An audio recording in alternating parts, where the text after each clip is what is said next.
We're here to tell the truth. What's the balance between parental control or interference in their children's marriage and the children just cutting off their parents because they are now married? You shouldn't just cut off your parents. If your parent is an interfering parent, strongly interfering, doesn't really have regard for your spouse or is messing up your home in any way, you may have to stay away or keep them away in some way if it's dangerous to the kids, maybe a bad influence. So let's say a father, there are grandfathers that are pedophiles, there are mothers that are marriage breakers, in the house, and they are telling your wife to be, is this one a woman? Or look at what you have done to my son. Is this how you treat my son? All that nonsense. You're protecting your son. You shall protect him before marriage. So a good husband should never bring such a mother-in-law. She shouldn't stay more than one night or so. He should just love them from afar. Let me say this much. I speak very strongly against interference. The Bible says a man shall leave his father and mother. A man shall leave his father and mother and cleave to his wife. It didn't say his man shall bundle and carry along his father and mother and cleave to his wife. So my mindset is very jealous of the marriage union. In my own practice, the Bible talked about a man marrying, he shouldn't be sent to war on a long trip. That the first year he should stay at home. Under the law, Moses said he should stay at home and cheer up his wife, make her happy, just be with his wife. The woman's need for human presence. That's how much God cared. Stay at home. And that's my mindset. Before I married, I told my people, I said, I don't want, especially younger siblings, I don't want sleepover visitors. If you come during the day, go. Don't sleep over. Because the many things you go through as a new couple, apart from any opportunity to be together, excited about each other, talking, sharing.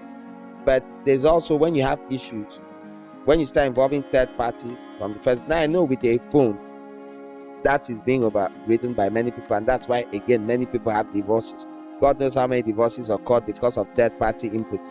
If there was no choice, if they carried you like Rebecca from your father's house and you traveled across a distance and you may never even see your parents again, you would behave yourself. You won't go call, hello, mommy,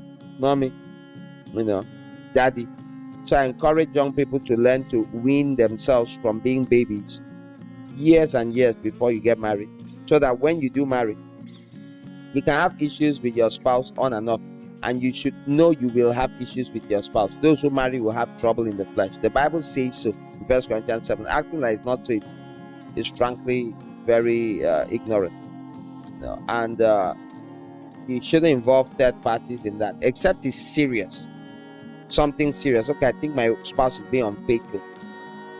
I think he's committing adultery, she's committing. You may need to involve someone fast. And people who care, not those that will gossip about it, those who do something about it. But most other things that are just, I'm not happy, he said this today, she said that, she acted this way, she slammed the door on me. Brother, bear your cross, for many have carried these crosses. Let's hope they will grow. So that's why you need agape. Love them. Love this foolishness out of them.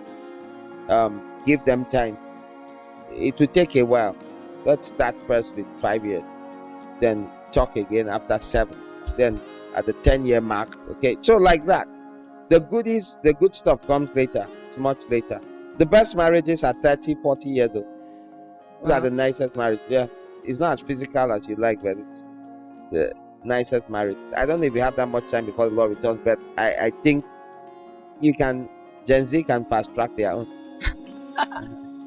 But it's around the 2-year mark that people start saying, I don't know if I want to be in this marriage. They start saying weird things.